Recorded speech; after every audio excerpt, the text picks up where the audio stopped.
We offer the best grooming products for you. Yes, all natural and handcrafted too. We wanna help be your swagger, your style, class, and luxury. We make our products tailor-made for you with high quality. Yeah, so get in style with the black, yeah. Grooming company to give you swagger, style, class, and luxury. In luxury, yeah. The black gentleman, yeah. Company to give you swagger, style, class, and luxury. In luxury, yeah. Located at www.theblackgent.com. Yo, yo, yo. What's good? What's good? It's Stormybman, and I am back. Welcoming you to In the Eye of the Storm with Stormybman for this Thursday, July 11th, 2024. And this is the first In the Eye of the Storm for this quarter of the year. We haven't done one of these in a while, and we've got a special show presentation for you this evening as we have a guest in the house. This young man just coming off of a successful pro debut this past Saturday, July 6th, in the Newark card that took place, that headlined with Shakur Stevenson taking on Artem. I won't murder his last name. And that co-main event of Oshaki Foster taking on Robeson Conseco. This brother here is coming to us. He is a prospect in the featherweight division. Yeah. So with no further ado, allow me to introduce our brother this evening that's joining us. We got Keith Collin in the building with us this evening. What's going on with you, brother? How you doing this evening? What's going on, my guy? Everything good? Good. Yeah, man. Coming off of that card from Saturday, man, you got a chance to get some airplay. I heard from some of the people who were there, because we had some people in the house that were there, that you had a nice little crowd of support there for you. They were waiting for you to do your thing. How did that make you feel coming out there with such a big night under the lights with your debut and all? It was a great feeling, just to be able to showcase my talent in my hometown in front of my people. I've been saying this, that I've been feeling like I'm I'm the most anticipated. Well, I was the most anticipated amateur transitioning to the pros, and that just shows, with how much people came out to support. Yeah. And I'll tell you something, man. You gave an electrifying performance, but it's interesting that it kind of came together for you where you were able to do this in front of your hometown and everything. And I don't know if you've heard, but that's like the biggest watched boxing event of the year, particularly for Top Rank. And they had over 1 million views for that show. Did you hear about that? Yeah, I heard about that on a couple of platforms. Yeah, that's pretty darn good. And that happened to be one of the best cards that they've put together in a long time. So from a historical viewpoint, you're right there already, kicking it off. One question I wanted to ask you before we start getting into certain particulars with your career. How often do you think you look to fight? I know Top Rank is always putting on cards, and there are certain fighters that we see them, quite often. So I kind of wanted you to give the audience, the listening audience, a feel for, what they can expect from you going forward, as far as your activity. Yeah, no, I'm definitely looking to fight as much as possible this year. And if the years further to come, but mainly for this year, I really want to get at least 3 to 4 more fights in before the year's out. I know we already halfway through the year, so we gotta be a little bit more reasonable. But I feel as though if I keep having nights like past Saturday, then forward, it's a good amount of fights for this year. And okay, and I got a question for you for something that some people may not know about how this works. Say like you just had Saturday's fight, right? How long is the wait for you to be able to put in that you want to get back on a card fast? Because you know you got 2 rounds in. I think you were scheduled for a 4 rounder, right? Was that a 4 rounder you were scheduled Right. for? So you took care of business under 2.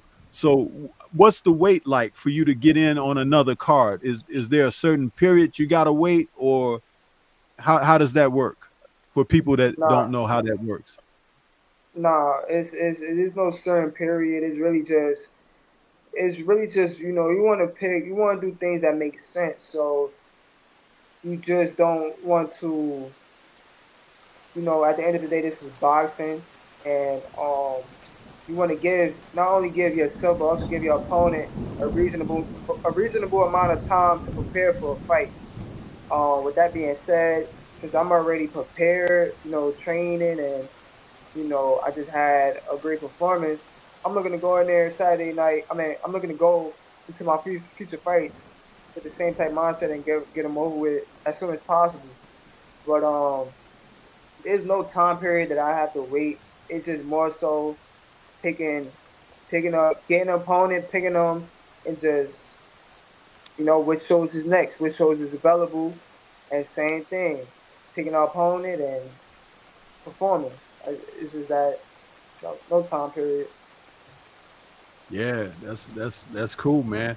Um, so I know that you were on with our brother kind of local yesterday, but for some people who might be catching us and catching up to hear from you personally for the first time, tell us a little bit about yourself. Who exactly is, I'll call you KC for short. Who is KC, the tsunami? Tell us a little bit about yourself, brother. I'm 21 years old. I'm from Newark, New Jersey. I'm also a college student at Rutgers Newark.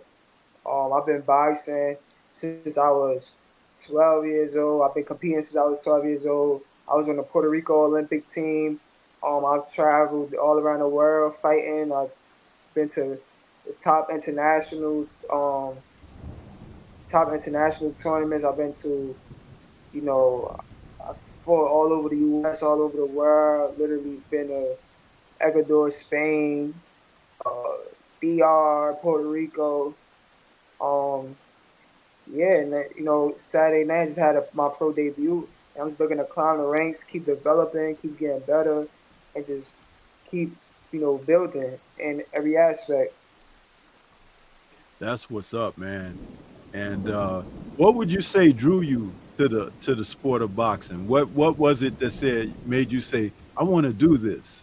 You know, Just growing up where I grew up, I feel as though I'm from Newark, New Jersey, and being from Newark, you got to be able to defend yourself. It's a chippy state, meaning that anything can happen at any time. It doesn't matter who you are, you know, like anything can happen. And at a young age, I just had to learn how to defend myself, especially playing different sports. As you know, things may get competitive and real emotional at times. So you will have to learn how to defend yourself growing up. And yeah, and me having had experience of working with fighters in the gym, especially the young guys, because the young guys are always entering with a sense of excitement because it's something new to them. And uh, when you show them the attention that's really needed at that time, you can actually find people that you can put on a positive track.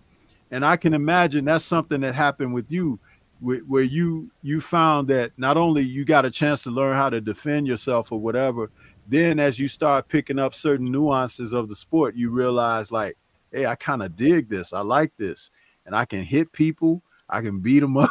You know what I'm saying? It is like you feel like, oh yeah, let's see what else we could do. So that's pretty cool that you started out at a young age, because what that means is that muscle memory is very vital. So starting at such a young age, and you've had the experience of traveling a bit and getting around, I'm sure you've even had access to other professionals that you cross paths and had a chance to meet certain individuals. Um, it kind of shapes you and points you in a certain direction. One question I will ask you: would you say that you are a student of the game, or if you're not, would you like to be a student of the game?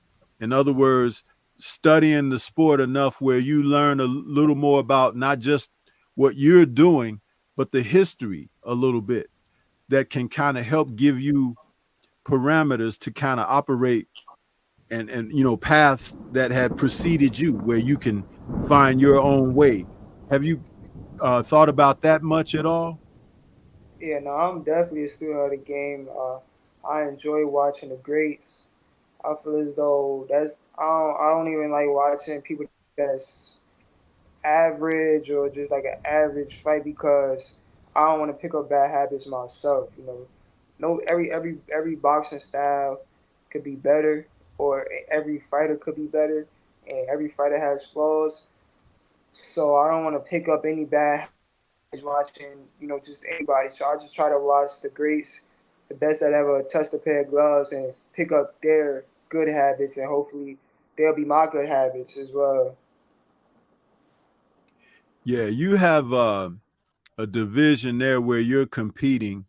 Featherweight is it's a heck of a division. There are people who don't like to watch fights under 135, but I'll watch all the way down to the flies and the bantams, and you know, because what's really amazing about as the men are smaller, your skill sets become even more prominent because power can be a rarity because there's not a lot of guys who can just get rid of a guy with like a single shot when you start talking about the real small divisions. And if someone does have power like that, it's kind of like it's a novelty. It's something special.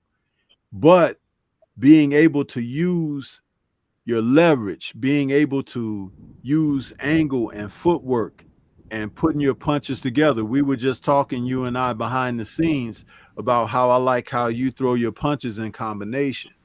That's always a good thing. And even if you are going to be moving up in weight, to keep the practices of putting your punches together is uh, it's essential to having success. You'll find that it's like having a master key to open locks when you are punching in combinations. Um, do you, being 21, you feel like where do you see yourself in the future? Like, what might be your optimum weight in your mind?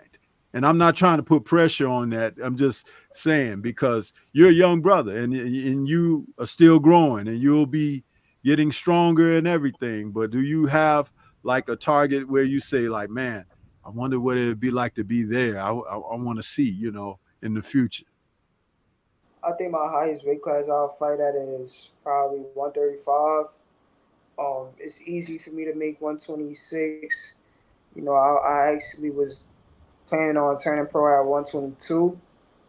Mm-hmm. Um, so I feel myself, at the end of my career, maybe 135. I can see that happening. Yeah. Yeah. Some darn good fighters that fought down there where you are, man. I mean, you talk about guys like Barrera, the Prince, you know what I'm saying? It's like, and when you're good, man, believe it or not, they'll shine that spotlight on you. When you're good, because you know what it is? Again, like I said, it's a novelty. I'll tell you something, just from watching your fight from Saturday night, and this is, and I'm not ashamed to tell the audience, this is my first time meeting you through the courtesy of our brother Connor Loco. But I watched your fight, and there's a guy that you reminded me of already, and you're still fresh. And I'll see more of your fights in the future or whatever. But I'll tell you something. You know who you look like Saturday night in there with your performance? You reminded me of Frankie Randall, the surgeon. The Okay. the way the way that you went after your opponent, Frankie fought a lot like that, and I saw it. I was like, he looked like the surgeon out there. But it's a compliment because Thank you. uh Randall was a very good fighter, man. He's the first guy to give Chavez his legitimate loss on his record, though many people felt that Sweepy beat Chavez when they fought, but he got that draw. But yeah, a great fighter, man, and a guy who threw combinations a lot like yourself. And you got a mean body punch, man, whether it's the left hand or the right hand. I talked to you about that off the air too. Just keep up the work on that and build on it, because Most that's definitely. that's a great way. Teddy Atlas likes to call it, putting water in the basement. Investing, like putting some money in the bank. When you go into the body like that, because your opponent, he felt that. He was like, you know what? I don't think I will put it on him. But yeah, that's good stuff. Um, how would you describe your own style if you were to, someone's asking you, what do you consider your style like? I consider Or my hold on, or is it still coming together for you? Because I know you're just turning pro, but you may have thought in your mind you could see yourself fighting a certain kind of way going forward in the future or whatever. But if you're still putting things together, that's reasonably understandable. yeah, no, I see myself. I feel as though everybody call themselves and like they style is an adjustable style. Like they adjust to whatever it might be. I feel as though everybody say that, and I really hate to say it, but I feel as though that's how my style is. I'm not the strongest. I'm not the fastest. I'm not the tallest. That have like that to be blessed with like crazy length. But as time goes on, I get better. So I really feel as though my style is like, to sum it up in one word, it's just adjustments. I have an adjustable style. I do a lot of good things in the ring. Um, yeah, and as time goes on within the fight, I just keep getting better, keep calculating everything. Yeah, one of the things that I noticed about your performance also from Saturday is you appear to be a sharp puncher. Your punches are very sharp. And that a lot of times can cause damage to guys when you catch guys with sharp shots, because, blunt power can make a guy feel a certain kind of way and he can brace himself. He like, oh, this guy's heavy handed or whatever. But sharp shots are almost, you can't prepare for that because it's like a snap. If you ever have a towel and it's wet on one end and you pop it, whack, Yeah, that hurts. You know what I'm saying? And that's what sharp punches are like. When you can hit someone with those sharp shots. And I noticed that you were going after your opponent with some sharp shots as well, like when you were catching them from like mid-range and you was dropping that right hand over and it was like snapping them. I was like, yeah, that's pretty good. And you mixed it up a lot too. I noticed that. Um, I would ask you, do you have any interest in the history of the sport? I know you said you call yourself a student of the game, but are there fighters from, past eras that you kind of take to and be like, man, I like to watch fights between these greats or whatever? Are there certain names that you think of, when you talk about the yeah. history? I really enjoy watching Ricardo Lopez. I really enjoy watching Willie Pett. I really enjoy watching James Toney, Floyd Mayweather, Andre Ward, Terrence, all of the great fighters for real. Now Whitaker, uh, all of the great fighters I enjoy watching, because at the end of the day, boxing is an art, and it's just like, to me, I find it's entertaining to me.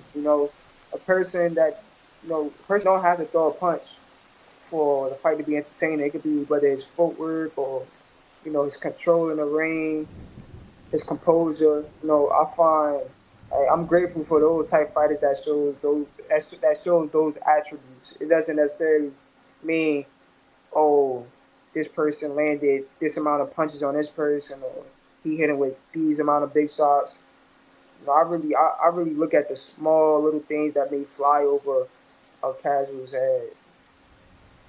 You know, you said one name that really made me smile because you are a young brother, and to hear you say that name, I'm impressed.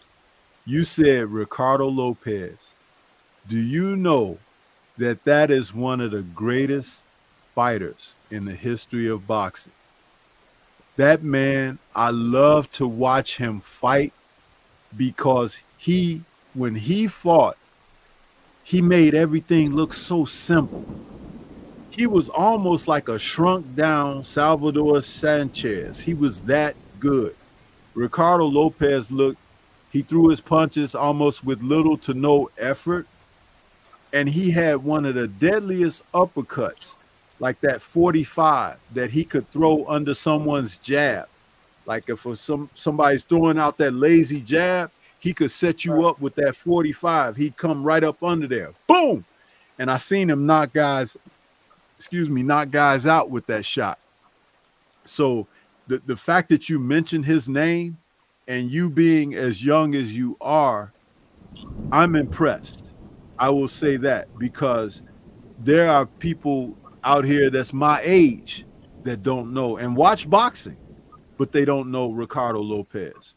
He fought a lot on the undercards of Mike Tyson and Julio Cesar Chavez because he was promoted by Don King, but he was one of the biggest kept secrets in the sport, man. If you didn't watch those marathon cards that Don used to put together,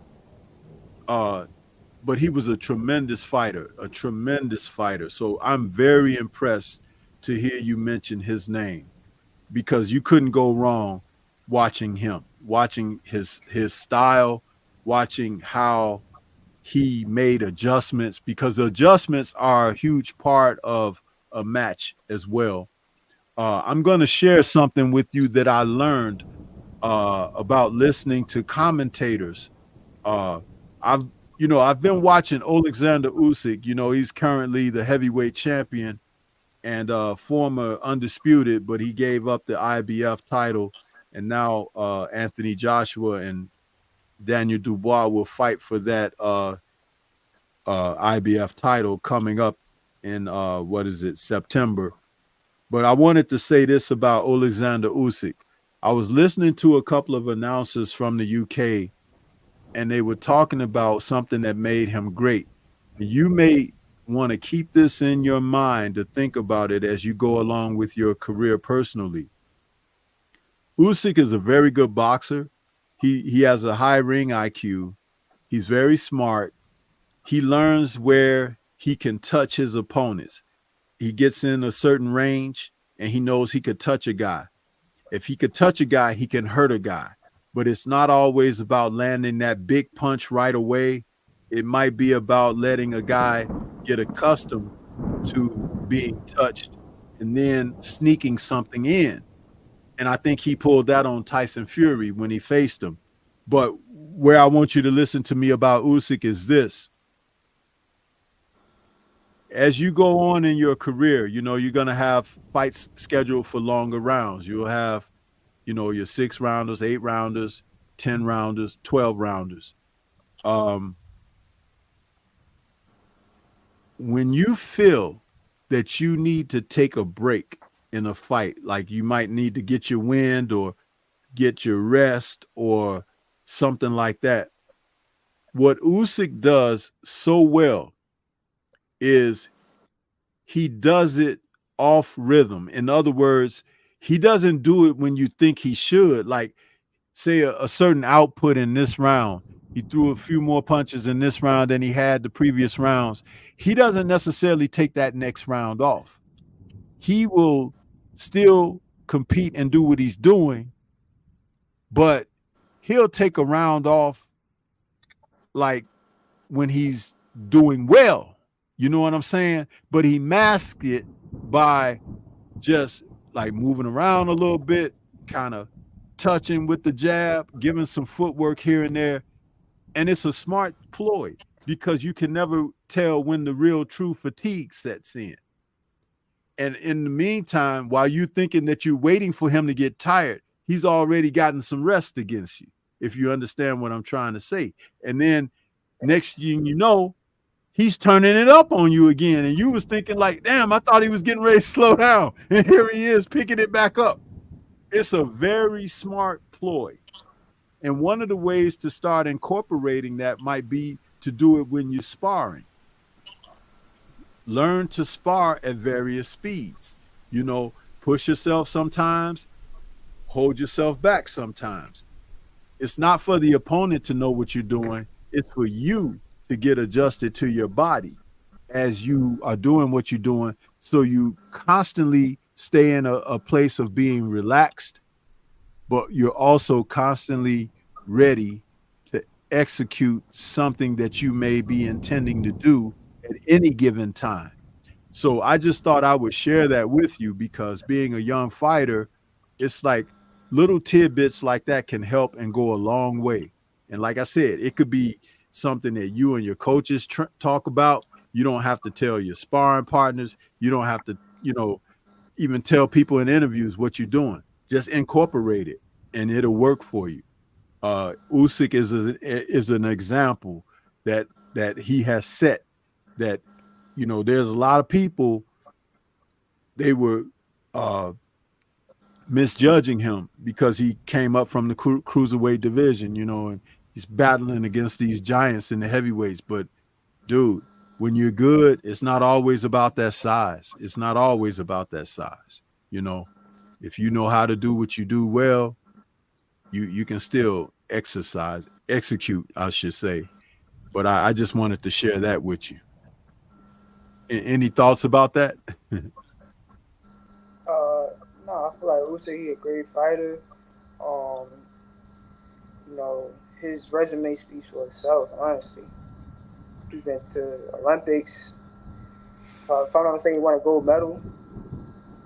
You know, he's a world champion. So like his experience, goes a long way. Yeah, yeah. That's one thing. Experience is the best teacher. When you're in camp and you're training with your who does your team so far consist of? Who do you have working with you right now? Coach Muhammad Abdul Salam and my dad Keith Rodriguez. Okay, okay. And when you guys do you do you set your time in the gym for like a certain amount of weeks, or because you're just kicking off your pro thing, do you kind of like, I guess you adjust your training according to how soon you want to get that next fight? Because like when you have a short fight like you had Saturday, you were under 2 rounds, you don't want to lose that timing. So I'm certain you get right back to the gym, right? It depends. So like I had I got had an extensive amateur career. I had like over 77 fights. Okay. So I've been doing this for a long, long, long time, and everything is timing. Honestly, you don't want to work too hard, and you don't want to overtrain yourself, but you also want to put in the perfect amount of work in the gym to be fully prepared. But it's just it's just mainly we just like it depends. Everything is situational. Um, I've been I've been in a long training camp, so after my fight, even though it was 2 rounds, still took some time off to give somebody rest because it's not about the fight. The training camp most of the time takes more tolls on a fighter than the actual fight. You have to think I train 6 to 7 days out of a week, or sometimes 3 times a week for like consecutive weeks. Run a whole lot of miles, so you gotta give the fighter rest as well. So Yeah, yeah. Have you begun to receive the calls from, veteran champions? Uh-oh, we fell off. He come back. Hello. There, yeah, there we go. We got you. We back. Yeah. Okay. Have you received calls from like veteran fighters or former champions or even champions to getting invited to their camps to help them out or whatever, or has that been not on you guys' table yet or anything? No, that been happening since the amateurs. That's been Mhm. happening for a long time. I've been man, cool boy Steph. I've been invited to a couple of his camps. He just recently fought in a way. Um, Yeah. these a lot. I'm talking about. I've been to camp with Shakur Stevenson. So like, this been going on before me turning pro. I've been going Mhm. to camps since the amateurs. That's good. That's good. That's great experience for you, and it's it's also it's a way of conveying to you that you belong. You know what I mean? It's like you get a chance to see some of the other guys who may be a little further along the road, but it lets you know that, hey, I can do this. I belong here. So that's great to have that. Um, I wanted to ask,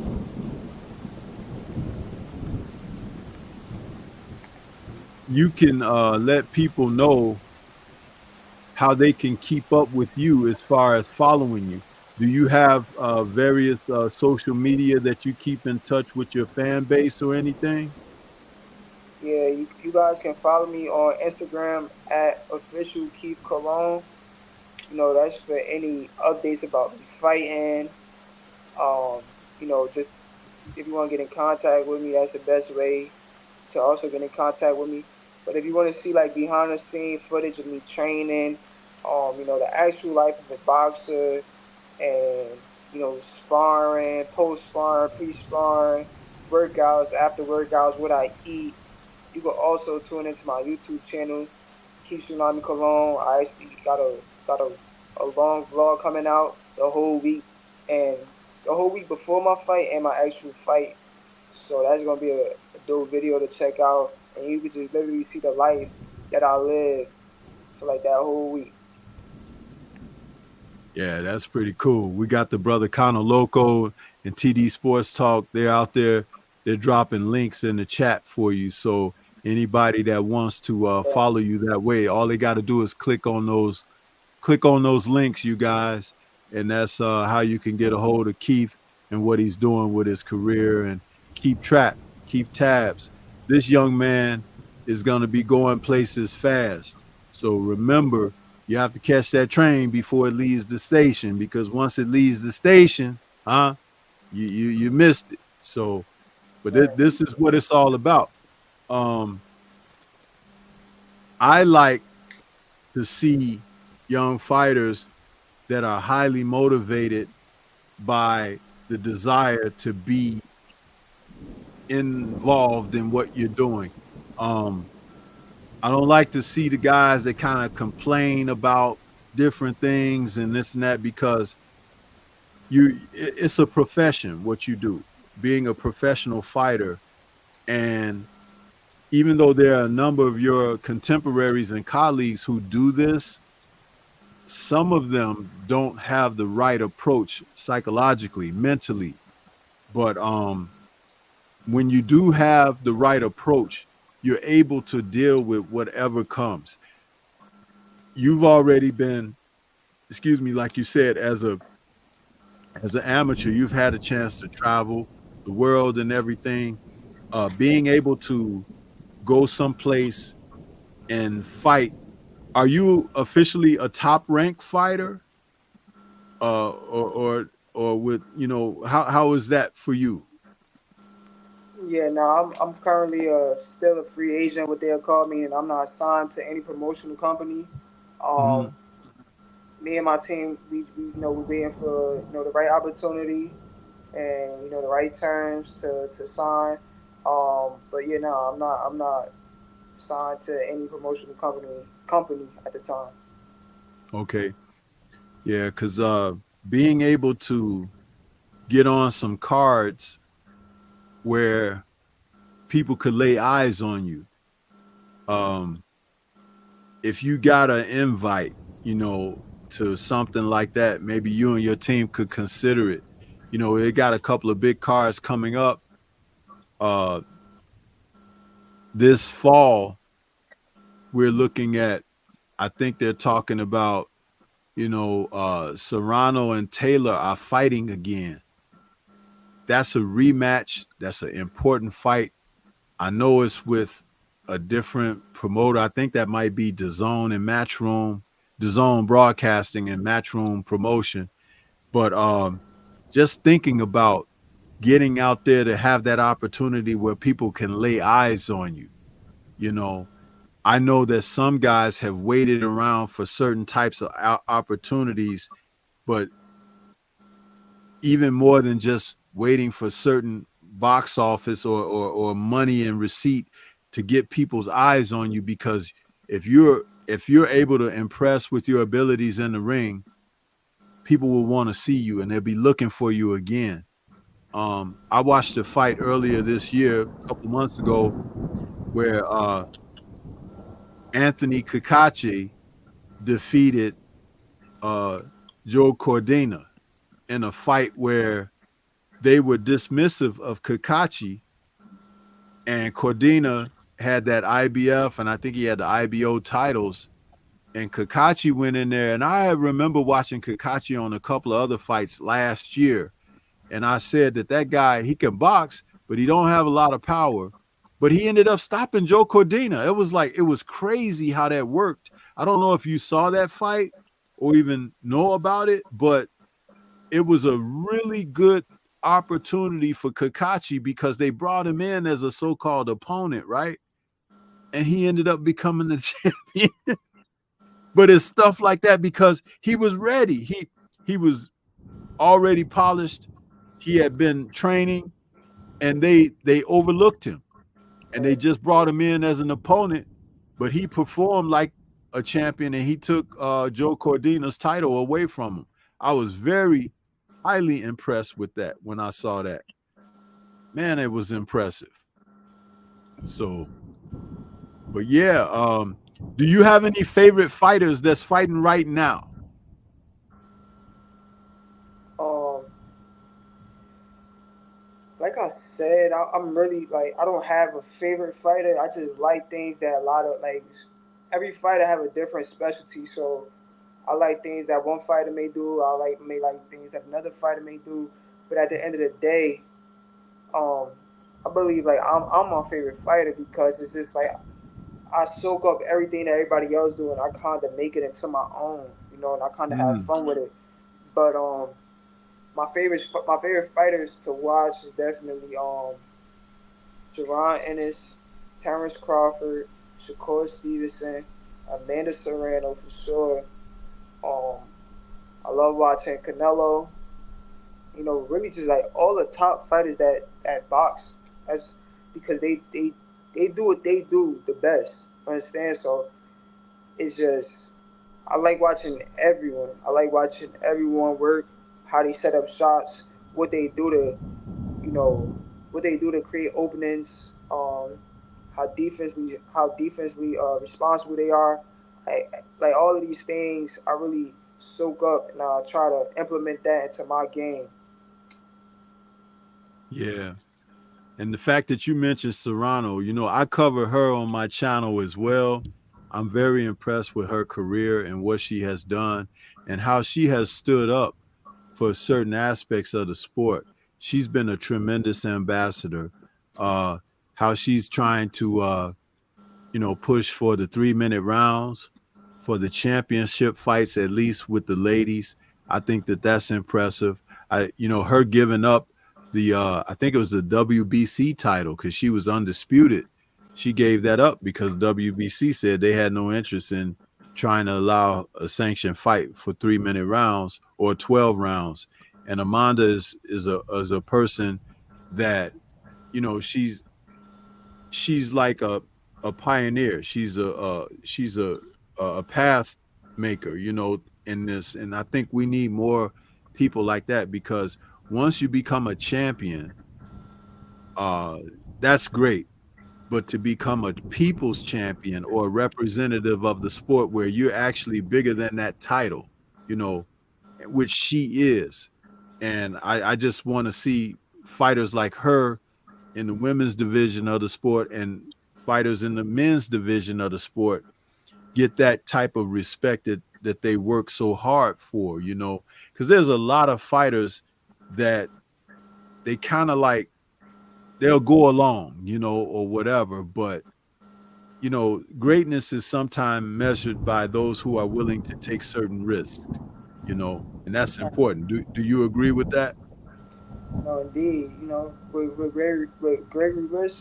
great risk comes great reward. So I definitely believe, if you want to be great, you have to take risks and you got to put yourself out there and not only put yourself out there but also execute. Yes, absolutely. Absolutely. So, yeah. Um, is there anything that you would like to share with our listening audience? I see our numbers have gone up as we've talked.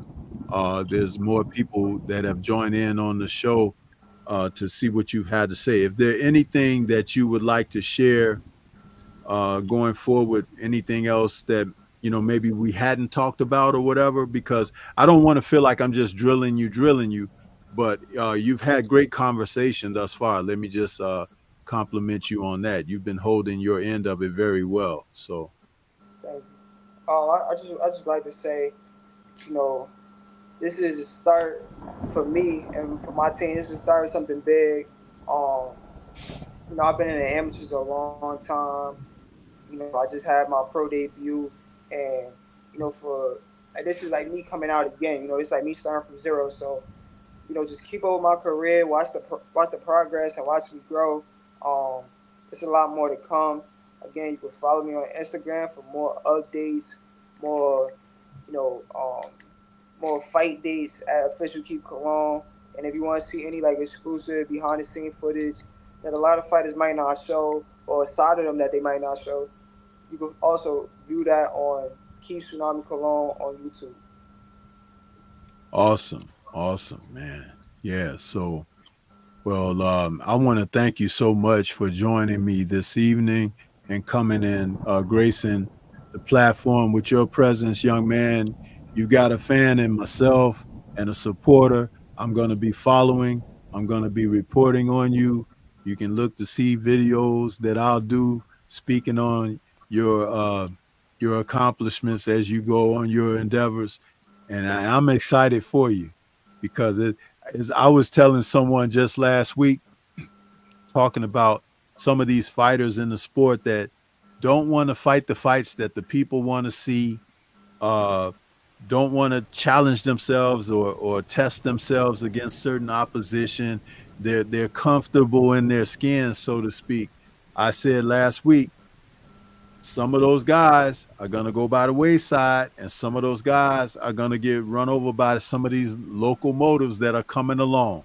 And fighters like yourself, we got a chance to see Abdullah Mason Saturday as well. You're a new generation coming along, and boxing in that aspect is a lot like the NBA draft or the NFL draft. There's always new talent coming, but every few years there's a certain crop that'll come along and they'll present the audiences with what they crave. It's like, because if you're not getting it from who's been around, just know that wheel does turn. It doesn't stay the same way, all the time. So I'm really looking forward to it.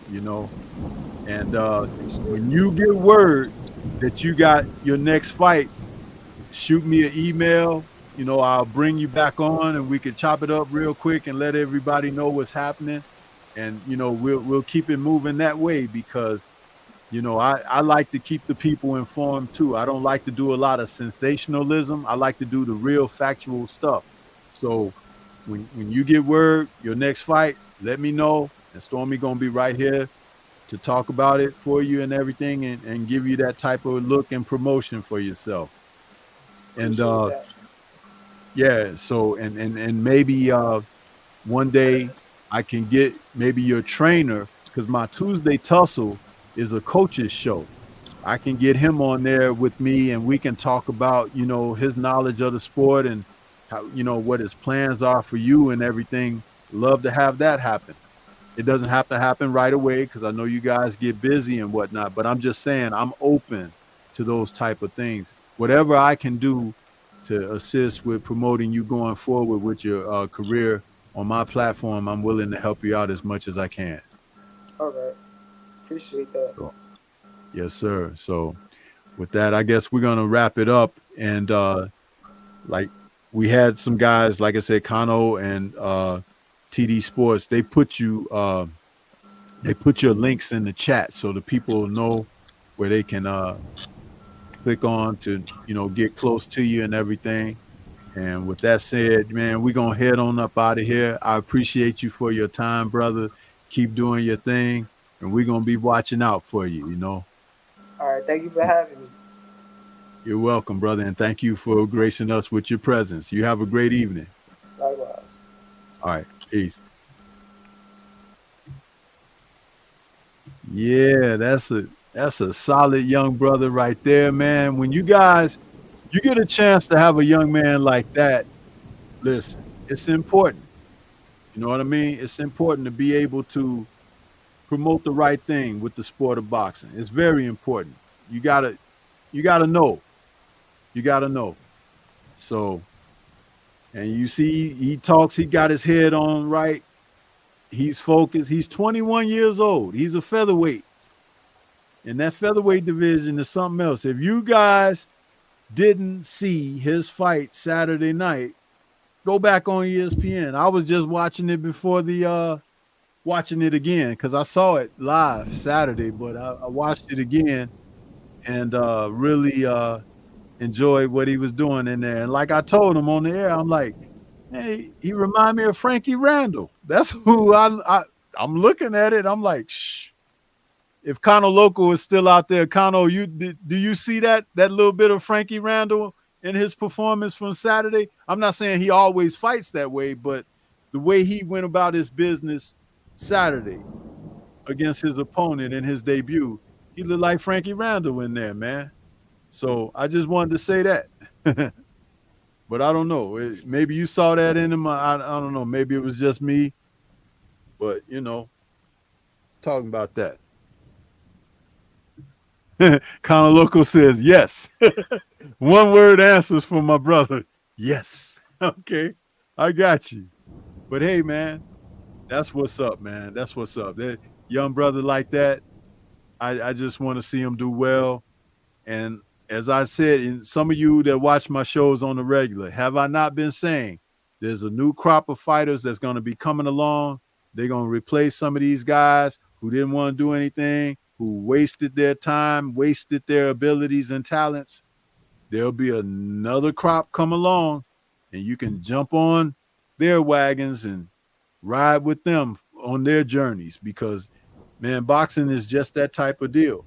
And some of these guys of today that are present at the top and whatnot, they're going to regret it. They're going to regret not testing themselves. They're going to regret not trying to be the best that they could be, trying to steal coins.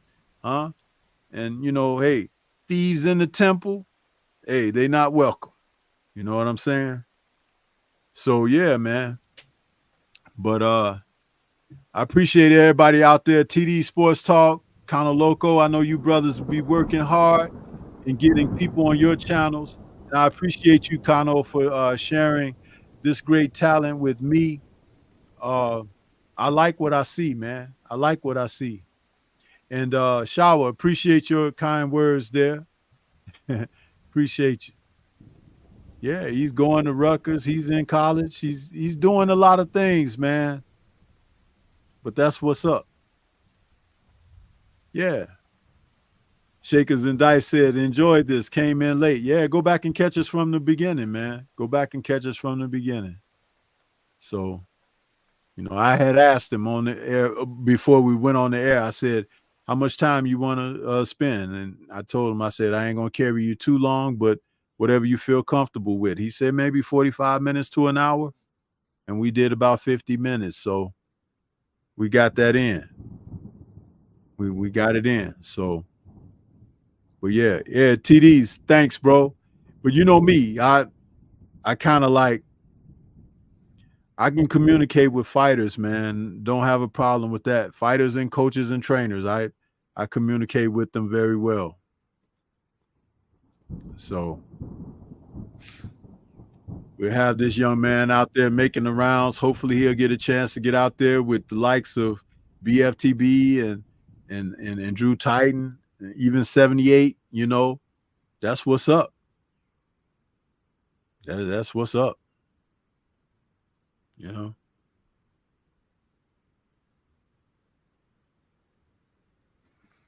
But yeah, to bring the In the Eye of the Storm back with an interview like that, that's what's up, man. It's like I keep telling you guys, I try to bring the quality content.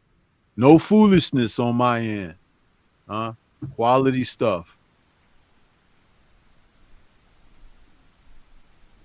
But I think we'll hear from our sponsors right now. We got to hear from the sponsors.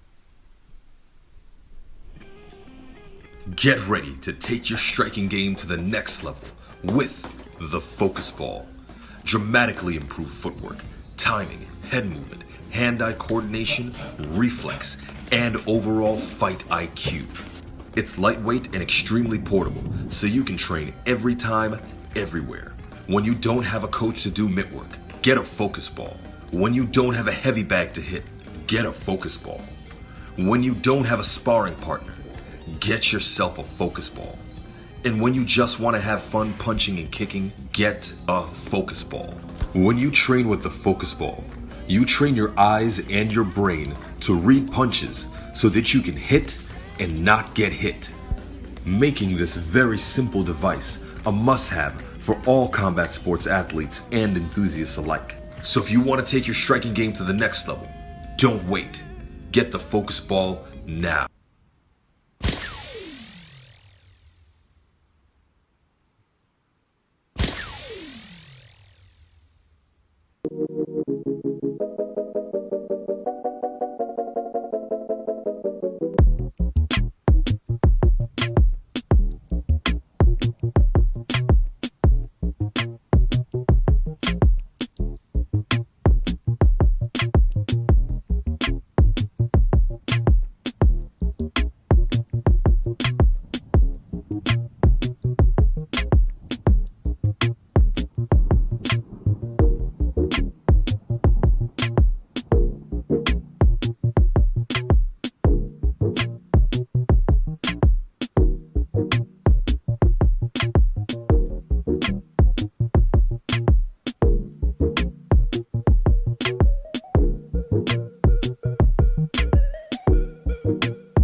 Yeah, so that brings us to the end of another edition of In the Eye of the Storm with Stormy B Man, where we had featherweight prospect Keith Cullen.